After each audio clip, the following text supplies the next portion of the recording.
voltage battery voltage under isolation shall be effective for LMLA battery is dash volt per battery। तो ये होता है 1.8 volt,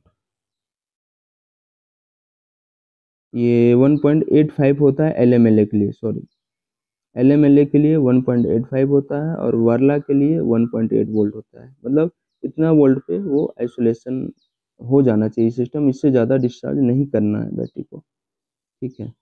और ये जो है हमारे एसीएम में दिया हुआ है, एसीएम का जो रेफरेंस है मैं आपको दिखा देता हूँ, जो दिया हुआ है वो दिया हुआ है, आप देखो यहाँ पे।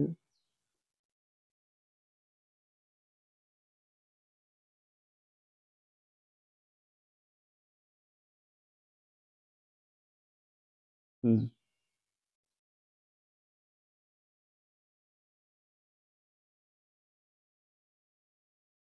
यहाँ देखो,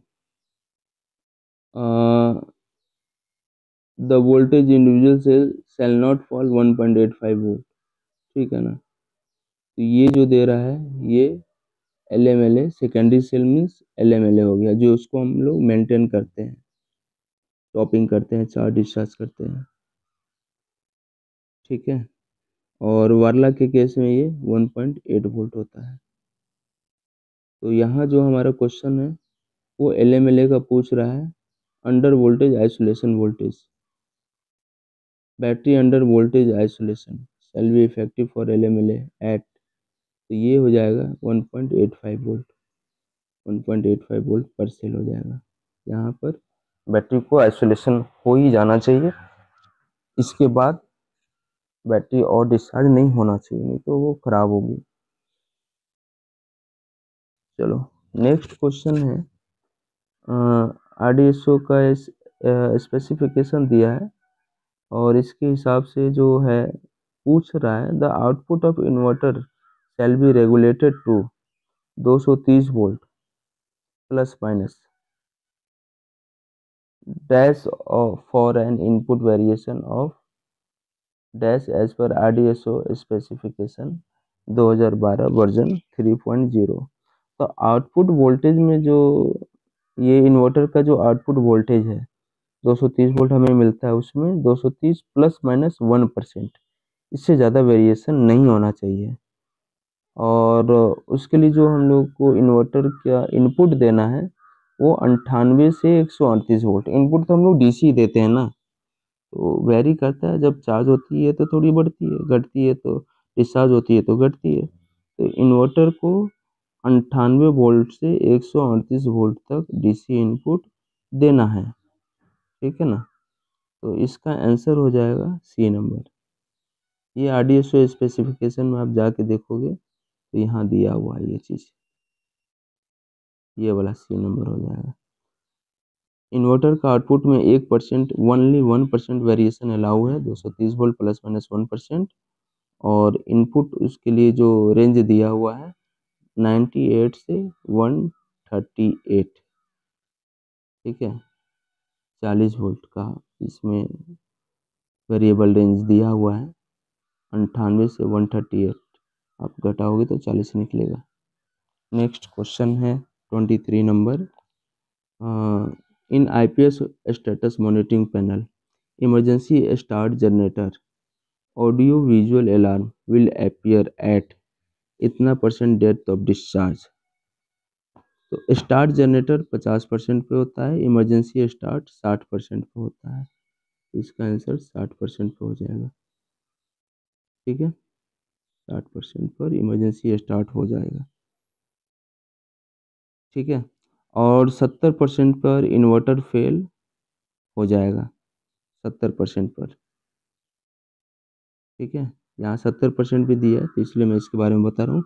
एक और है इसमें, 90% पर LVDS ट्रिप हो जाएगा और उस टाइम में सिर्फ और सिर्फ ब्लॉक फोन काम करेगा, बाकी टोटल इक्विपमेंट जो है शट डाउन हो जाएंगे due to absence of power supply. Block phone का पावर सप्लाई विड्रॉ नहीं होगा, बाकी सारे LVDS ट्रिप होने के कारण विड्रॉ हो जाएंगे। तो 50% पर स्टार्ट जनरेटर, 60% पर इमरजेंसी स्टार जनरेटर, 70% पर आपका इन्वर्टर जो है ट्रिप कर जाएगा वो, या फिर आउटपुट फीड विड्रॉ कर लेगा, और 90% पे overall shutdown LBD strip only block phone, उसमें 90% डेप्थ ऑफ डिस्चार्ज होने पे ब्लॉक फोन ही सिर्फ काम करेगा। ठीक है, ये बहुत इंपॉर्टेंट क्वेश्चन है और इसमें से एक क्वेश्चन हमेशा मिलेगा आपको किसी भी एग्जाम में कभी भी। नेक्स्ट 25 नंबर हम लोग देखते हैं। 24 देख लेते हैं। 24 ये वाला, सही कथन पहचानना है, ट्रू ट्रू स्टेटमेंट। इसको आप पढ़ लो, कौन सा ट्रू है आप ही फाइनल कर लो। Shunt signal control and backlog track circuit are same. Starter signal control and backlog track circuit are same. Calling on signal control and backlog track circuit are same. Calling on signal overlap point are provided. Calling on में तो overlap देते नहीं है, पहली बात ये गलत हो गया। Shunt signal control and backlog track ये सेम नहीं होता है। ठीक है, स्टार्टर सिग्नल का भी control and backlog track same नहीं होता है। कंट्रोल मतलब जिससे वो रिप्लेस्ड हो रहा है, और बैकलॉग मतलब वो ट्रैक आपका उस सिग्नल का रूट होल्ड करके रहता है। जब तक उतना ट्रैक पर गाड़ी सिक्वेंसली नहीं जाएगी, रूट क्लियर नहीं होगा। ठीक है, तो कुछ ट्रैक लिए जाते हैं स्टार्टर में, एडवांस स्टार्टर तक। शंट में भी सेम चीज़ है, नेक्स्ट स्टॉप सिग्नल तक लिए जाते हैं। हाँ, तो ये दोनों गलत हो गए, आपका ए और बी। अब ऑप्शन सी, कॉलिंग ऑन में control and backlog track are same, सही है। कॉलिंग ऑन सिग्नल का कॉलिंग ऑन ट्रैक ही होता है, वो ऑक्युपाइड होगा, कॉलिंग ऑन सिग्नल आएगा, और जैसे ही वो क्लियर होगा कॉलिंग ऑन सिग्नल फिर पुट बैक हो जाएगा। ठीक है, तो इसका सही आंसर सी होगा।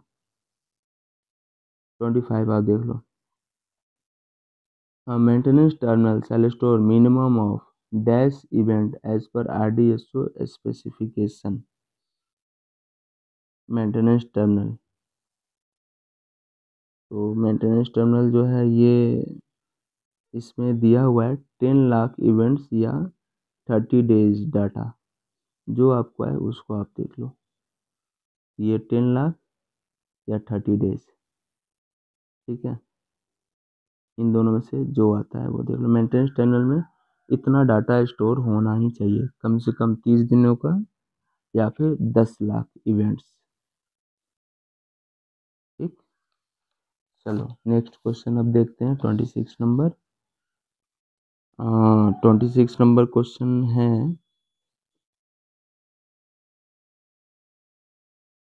To minimise the effect of circulating earth loops and to provide equipotential bonding, which of the following is not correct।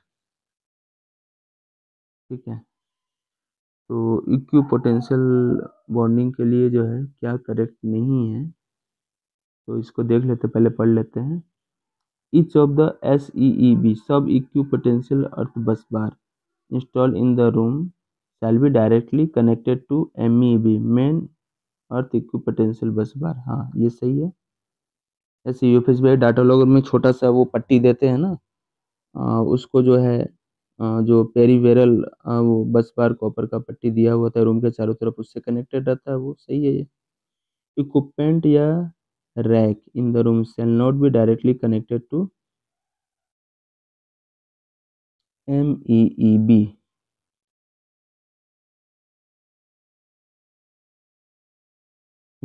कोई भी इक्विपमेंट या रैक को डायरेक्टली कनेक्ट नहीं करते हैं, वहाँ SEB लगाते हैं, SEB MEB के साथ कनेक्टेड रहता है, फिर SEB से इक्विपमेंट कनेक्ट होता है। Connection from SPD to MEEB shall be as short as possible, सही है। SPD को डायरेक्ट MEEB से कनेक्ट करते हैं, ठीक है, क्योंकि वो इम्पोर्टेंट रोल प्ले करता है। कोई भी सर्ज आएगा, चाहे वो सिस्टम से आए या बाहर से आए, तो तुरंत जाना चाहिए अर्थ में, तो इसलिए उसको डायरेक्ट एमईबी से कनेक्ट करते हैं और शॉर्टेज डिस्टेंस रखते हैं। शॉर्ट डिस्टेंस नहीं रखेंगे तो उसके थ्रू बाकी अदर गियर में वो सर्ज इफेक्ट डाल सकता है। ठीक है। डी नंबर, इक्विपमेंट या rack in the room shall not be directly connected to SCB, ये गलत है। मैंने अभी क्या बताया सेकंड नंबर पॉइंट पे, इक्विपमेंट या रैक एससीईबी से ही कनेक्ट होता है डायरेक्टली। ठीक है, ये आप अर्थिंग का पढ़ोगे आरडीएसओ का लेटर तो उसमें दिया हुआ है। ठीक है, कभी मैं उस पर डिटेल डिस्क्रिप्शन करूँगा, डिटेल डिस्क्राइब करूँगा और उसका भी वीडियो मैं अपलोड करूँगा। आप लोग मेरे चैनल को सब्सक्राइब कर लेना।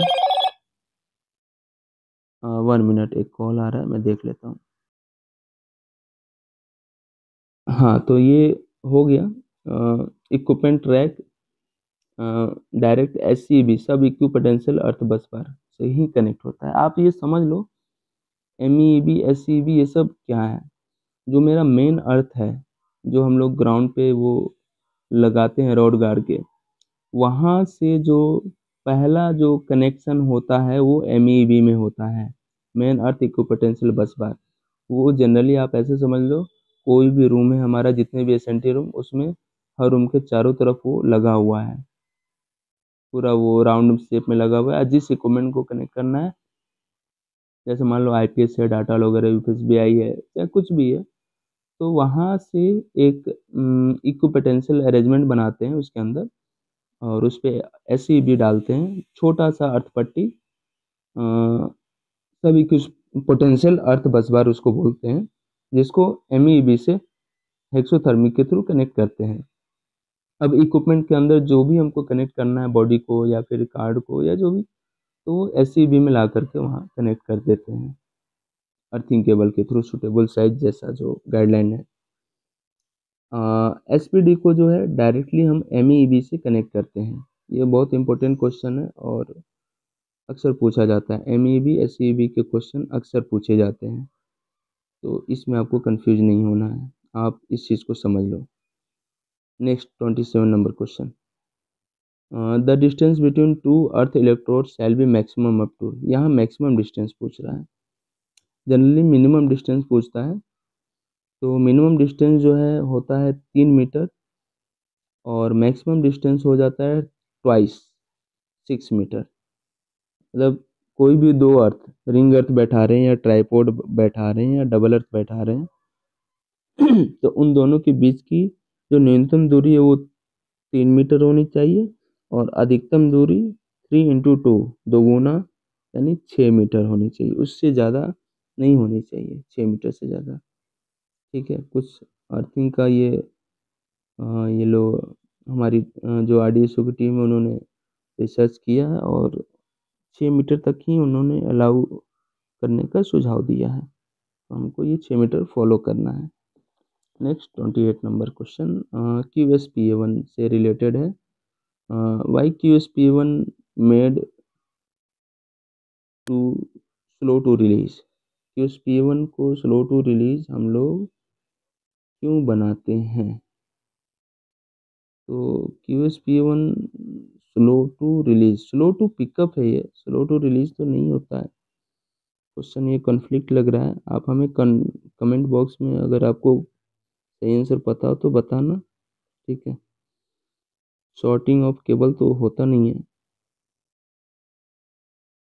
रिपल इन एक्सटर्नल सप्लाई, उससे कोई मतलब नहीं है इसको। Prevent track relay for picking up in case of surge, slow to pickup के केस में ये हो सकता है। सी नंबर, सर्ज आया थोड़ी देर के लिए, स्लो टू पिकअप है, धीरे से पिकअप होगा, कुछ उसका पिकअप टाइम है 540 से 600 मिलीसेकेंड, उतना देर में सर्ज चला भी हो गया, ग्राउंड भी हो गया, रिले पिकअप नहीं हुआ। तो मुझे लगता है ये क्वेश्चन थोड़ा सा कॉन्फ्लिक्ट है, मेड स्लो टू पिकअप होना चाहिए और इसका आंसर सी होना चाहिए वैसे केसेस में।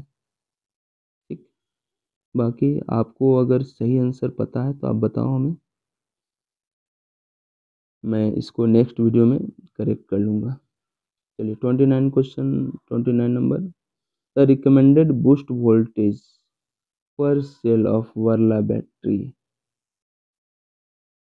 Boost voltage per cell of VRLA battery ये होता है 2.4 वोल्ट। वर्ला का बूस्ट वोल्टेज जो है 2.4 वोल्ट होता है। ये हमारे हैंडबुक में दिया हुआ है।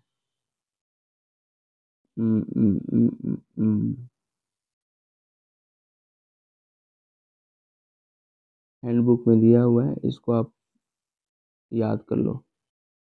ये आप देखो 12 number, boost charging voltage and current 2.4 volt पर सेल, और करंट जो होता है 10% ऑफ कैपेसिटी, जो बैटरी की कैपेसिटी उसका 10%।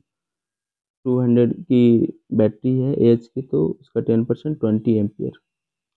फ्लोट चार्जिंग आपको 2.15 से 2.3 वोल्ट पर सेल होना है, और इनिशियल चार्जिंग में वोल्टेज ज़्यादा रखते हैं, करंट कम रखते हैं, 2.7 वोल्ट पर सेल, और current 4% of battery capacity. 200 H की बैटरी है तो 4% उसका करंट लेंगे, ठीक है, यानी 8 एम्पियर से चार्ज करेंगे। ये हैंडबुक है, सिग्नलिंग हैंडबुक, इसमें दिया हुआ है RDSO स्पेसिफिकेशन 165 2023 का रेफरेंस लेकर के, ठीक है। और वो जो मैं बता रहा था आउटपुट वोल्टेज 230 प्लस माइनस 1%, ये इसमें दिया हुआ है, ठीक है। और इनपुट डीसी वोल्टेज ओ 98 से 138, ये भी यहाँ दिया हुआ है, 24 नंबर आप देख सकते हो, ठीक है। 24 नंबर आप देख लो।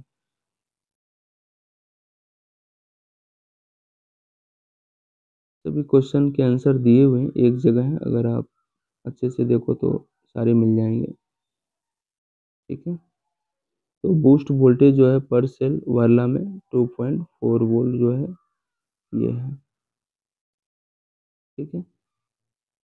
अच्छा, इसके बाद 30 नंबर क्वेश्चन आता है, if the load on battery is 25 ampere, battery का लोड 25 एम्पियर है और बैकअप टाइम 7 आवर है, तो इसमें जो परमिटेड डेप्थ ऑफ डिस्चार्ज है 70%, कैपेसिटी क्या होगी, बैटरी की कैपेसिटी क्या होगी।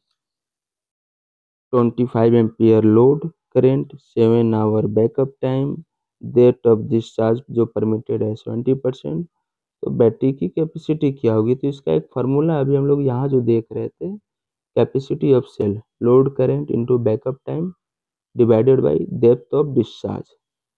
तो लोड करंट हमारे कितना है 25 इंटू बैकअप टाइम 7 बट्टे 70, ऊपर 100 आ जाएगा, 70% है, ठीक है।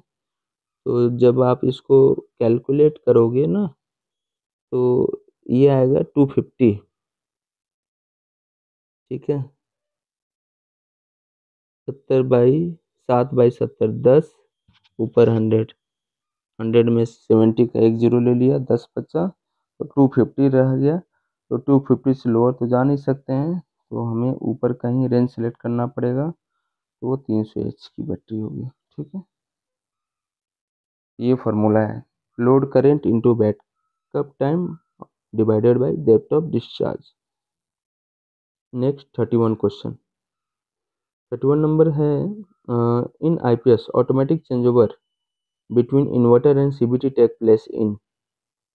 इन्वर्टर और CBT का जो अरेंजमेंट दिया जाता है ऑटो चेंज ओवर स्विच के थ्रू, तो जब हम लोग चेंज ओवर करते हैं तो कितनी देर में वो लोड ले लेना चाहिए CBT को, ऐसा यहाँ पूछा जा रहा है क्वेश्चन में, ठीक है। तो ये हो जाएगा आपको 60 मिली सेकेंड, और ये चीज़ जो दिया हुआ है आप प्री कमीशनिंग चेकलिस्ट जो IPS की है उसमें आप देख सकते हो। इसमें मैं दिखाता हूँ,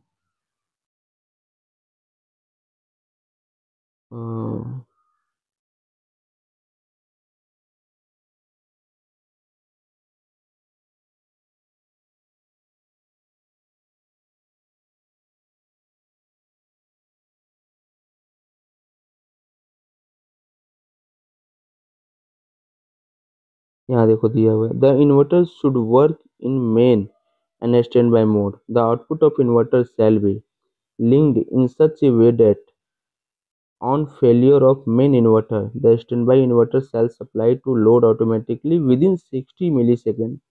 If standby inverter is also failed, then load shall be automatically transferred to AVR या CBT within 60 मिलीसेकंड। मतलब inverter to inverter change over और इन्वर्टर टू CBT ये दोनों 60 मिलीसेकंड में होना चाहिए, ठीक है ना। और ये दिया हुआ है आपका प्री कमीशनिंग चेकलिस्ट जो RDSO ने बनाया है 2023 में। उसका स्पेसिफिकेशन नंबर 165/2023 वर्जन 4 का, ये लेटेस्ट है। 15/5/2024 को इशू हुआ है, तो मैं एकदम लेटेस्ट बता रहा हूँ ये, इसमें कोई कन्फ्यूजन नहीं होना चाहिए। पुराने डेटा आप भूल जाओ, पुराने डेटा कुछ और कहेंगे। यहाँ ये हो जाएगा 60 millisecond inverter to inverter, inverter to CBT। Next 32 number question. If the relay internal load of station is 18 ampere, then number of DC-DC converter module 5 ampere required for relay internal।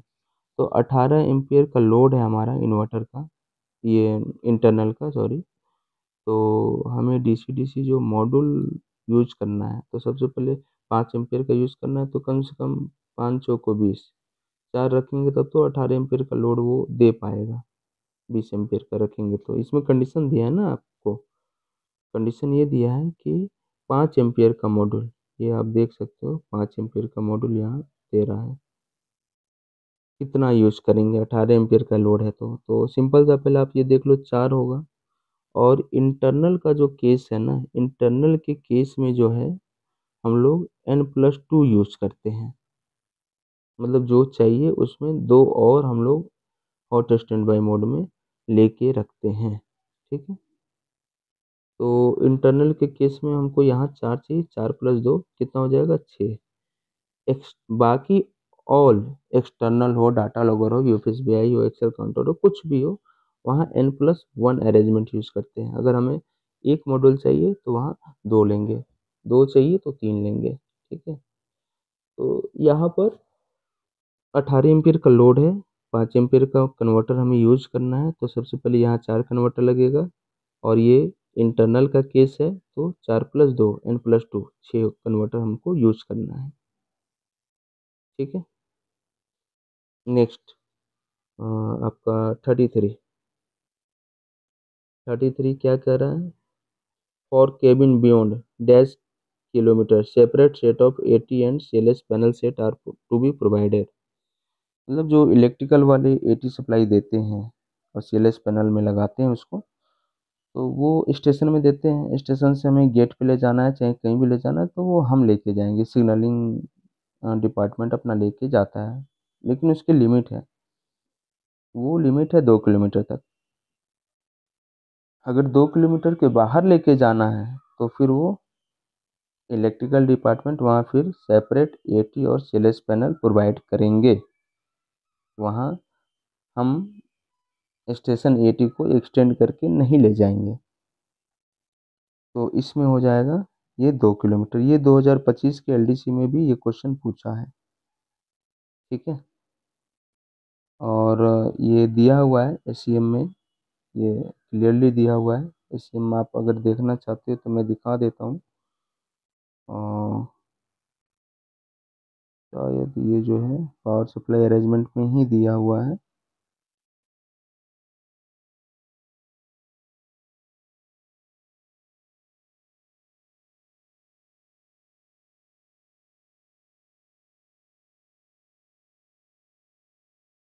यहाँ आप देख लो।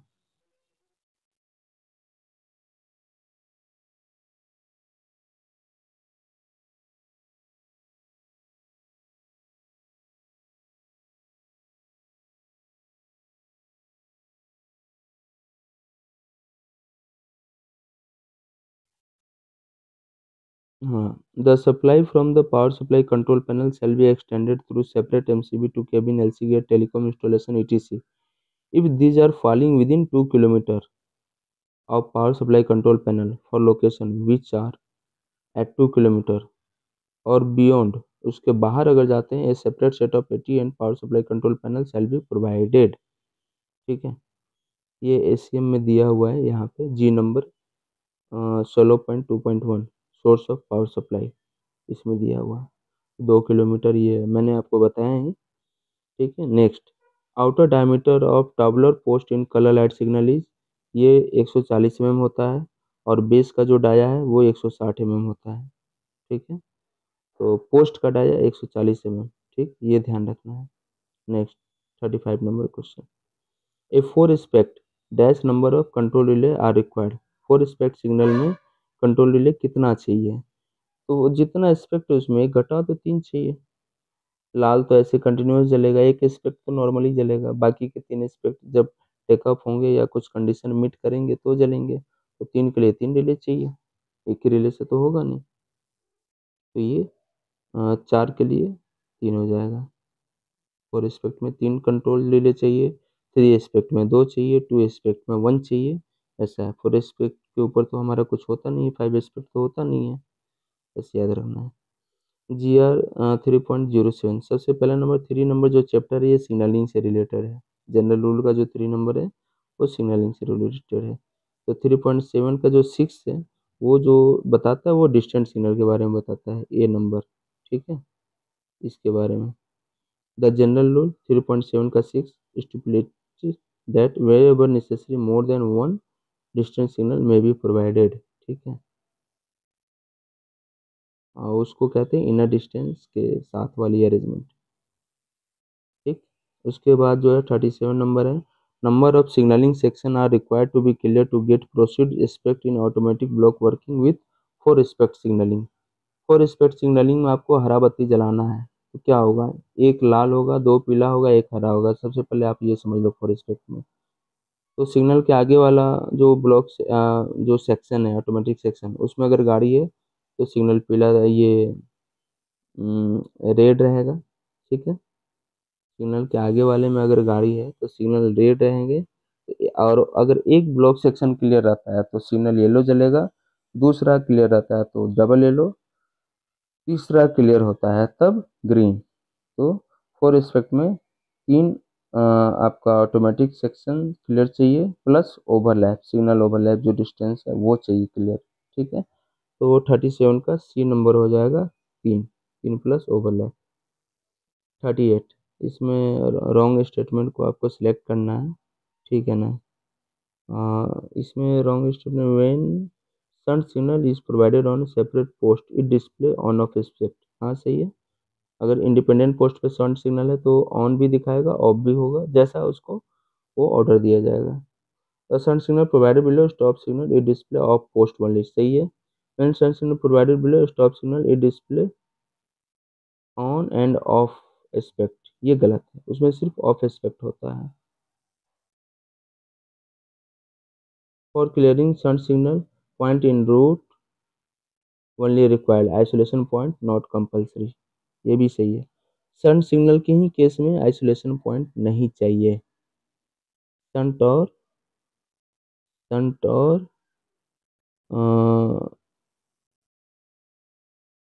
सन सिग्नल के case में isolation point बिल्कुल नहीं चाहिए। बाकी सभी सिग्नल को क्लियर करना है तो हमें आइसोलेशन पॉइंट चाहिए, ये भी सही है। तो इसका आंसर हो जाएगा सी, सी वाला गलत है, क्योंकि अगर स्टॉप सिग्नल के नीचे शंट सिग्नल रहता है तो वो सिर्फ और सिर्फ ऑफ एस्पेक्ट वो दिखाता है। ये सी नंबर क्वेश्चन आंसर हो जाएगा, सी नंबर आपका ये गलत है। ठीक, नेक्स्ट 39 नंबर, इसमें क्या है, in an IPS internal module were unused but there was only one set of external module in order to bifurcate the external supply to both sides of the station. The internal module and slot was to be used. What is the precaution to be taken? इसको आप पढ़ो क्या दे रहा है। 39 number, 39 number क्या दे रहा है, IPS में आंतरिक मॉड्यूल प्रयुक्त थे लेकिन बाहरी मॉड्यूल का केवल एक सेट था। स्टेशन के दोनों किनारों पर बाहरी आपूर्ति को विभाजित करने के लिए आंतरिक मॉड्यूल और स्लॉट का उपयोग किया जाना था। क्या सावधानी बरतनी चाहिए? SPD must be provided before connecting circuit, ये नहीं होगा। separate DC-DC converter module for external has to be purchased. No. All the other internal module has to be switched off, and none of the above.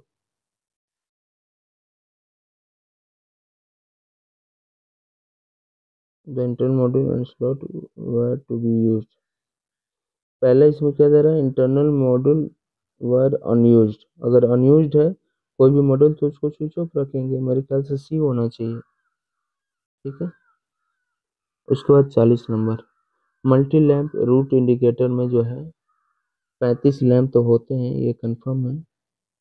49 का मुझे पता नहीं है, 35 तो मुझे पता है 35 होते हैं. अगर किन्हीं को पता है 49 यूज होता है तो मुझे कमेंट करना. दिल्ली में नई दिल्ली रेलवे स्टेशन पे जो मल्टी लैंप यूज किया गया है उसमें 35 लैंप है. 7 रो 5th कॉलम मिलके वो बने हुए हैं, तो 7 × 35 LED यूज किए गए हैं. ठीक है.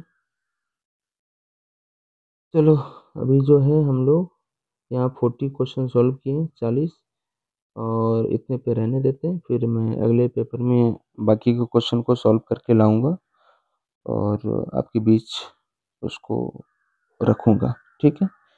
अगर इस सॉल्व पेपर में आपको कोई कन्फ्यूजन है तो आप मुझे कमेंट कर सकते हो, और साथ ही साथ कुछ सजेशन है तो आप दे सकते हो. और मेरे चैनल को आप सब्सक्राइब कर लो, नोटिफिकेशन ऑन कर लो. जो भी मैं वीडियो डालूंगा, इस तरीके के जो भी मैं इंफॉर्मेशन शेयर करूंगा वो आप तक पहुंचेगी. मैं प्रयास करूंगा कोई भी इंफॉर्मेशन जो आप तक पहुंचे वो आपके लिए यूजफुल हो. Thank you.